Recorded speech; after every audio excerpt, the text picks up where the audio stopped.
Almost every single Sweet Baby in game releases and is a dumpster fire, and that's exactly what happened with Suicide Squad Kill the Justice League, because the team at Rocksteady that used to make amazing games is no longer the one that works there. They are filled with activists that can't make decent experiences, and now they've finally released the third DLC character for KTJL, and they can't even top 300 players in game. I have a few different things to show off, but before I get into the topic, if you enjoy the content I create, check out the links in the description, join the community in my live streams, and consider supporting through Patreon or YouTube memberships. Now, I played the full base game, the full main campaign before they started releasing DLC, and it was a dumpster fire. There was no way that I was going to go back and play the cringeworthy soy boy Joker or the lesbian, gender-swapped Mrs. Freeze, or this character. There's no way you're going to get me in game to play this character. But while they thought this was a great idea, the community that they have did not, because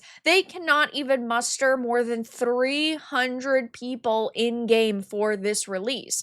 This is a Bounding Into Comics article. It says Rocksteady has a lot in store for season 3 of KTJL. However, the community isn't convinced that its new content offerings will do anything but continue to miss the mark. Having gone live on October 1st, the main draw of the new season, like its predecessors, is the introduction of a new playable character, this time in the form of Zoe Lawton, aka Lawless. Now, yes, they could have added a million different characters that were part of this game or part of DC into this game that could have been good, yet they consistently made the worst decisions possible. Like, the Joker could have been cool, but they made him a soy boy who is closer to a Jared Leto Joker than a Heath Ledger Joker. That's not what people wanted. They decided to add in Mrs. Freeze, who is a gender-swapped lesbian version of Victor, but they could have just added Victor and people would have been happy. They could have added in Deathstroke, a character people have been begging them to introduce, and there are rumors that they're going to bring Batman back into the fray. He's going to be like the last DLC, because the versions of these Justice League that you kill in the main game are not the real versions, and we do not know for certain that they're going to go in this direction. I still don't think that they could bring Batman back in a way that doesn't feel like damage control, because I just do not trust them or believe anything that they do or say at this point.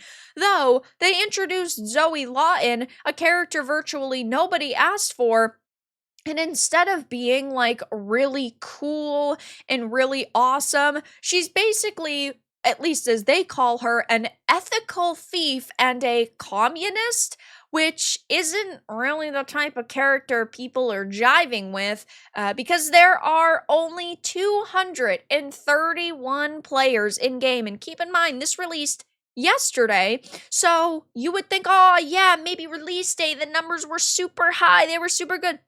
248 is all they could muster for the launch of this new season, which again is supposed to be the big draw for people. New season, new characters, new content, updates, patches, like the whole kit and caboodle, and they couldn't get anyone in game. Now, of course, this game, when it released 8 months ago, only peaked at 13,459 players, so even that wasn't good. But it just seems, of course, as time goes on, less and less people are interested, and it's not like they had big numbers initially.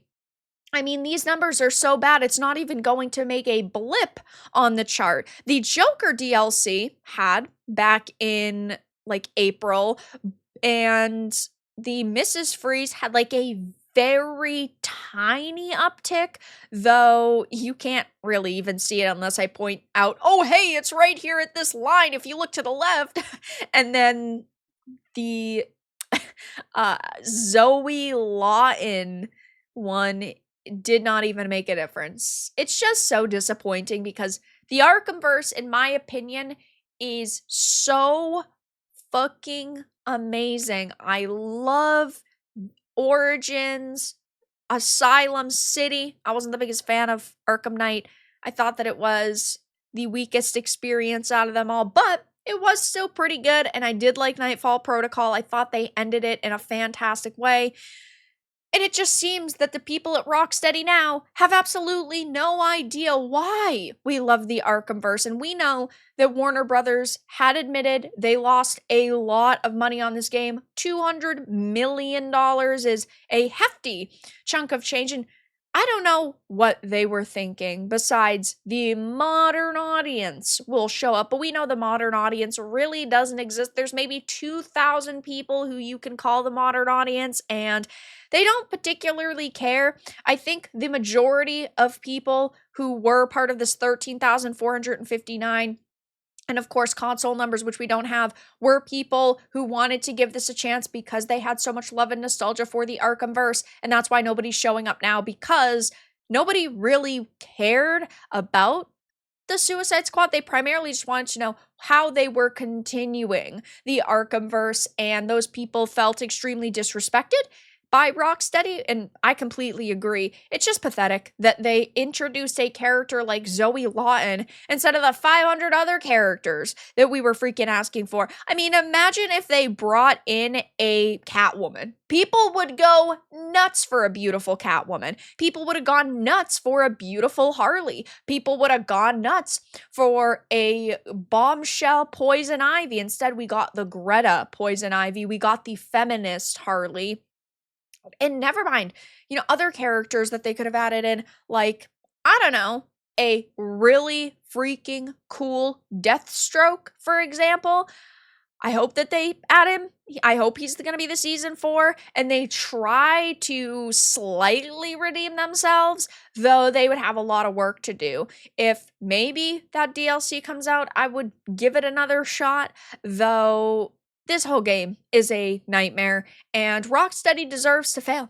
They have no respect or love for the source material and the characters and world they're working with, or the community they once had. They could have sold millions and millions of copies of this game if they simply tried to make something that felt new and fresh while also being nostalgic, and they respected the characters that were in the Arkhamverse already. If you didn't have Harley, trashing her older outfits, or you didn't have Harley killing Batman at the end in a way that felt extremely disrespectful, they could have sold a lot of copies of this game, but that's not the direction they went in, because Rocksteady is filled with activists. So, of course, I think it's hilarious that this game is completely and utterly failing, and it deserves to. It's a terrible game, it's a terrible experience, and it's so disappointing that this is, Kevin Conroy's final performance, as far as we know, within video games. So I will be keeping my eye on Suicide Squad Kill the Justice League. They still have 2 other characters they have to release for DLC,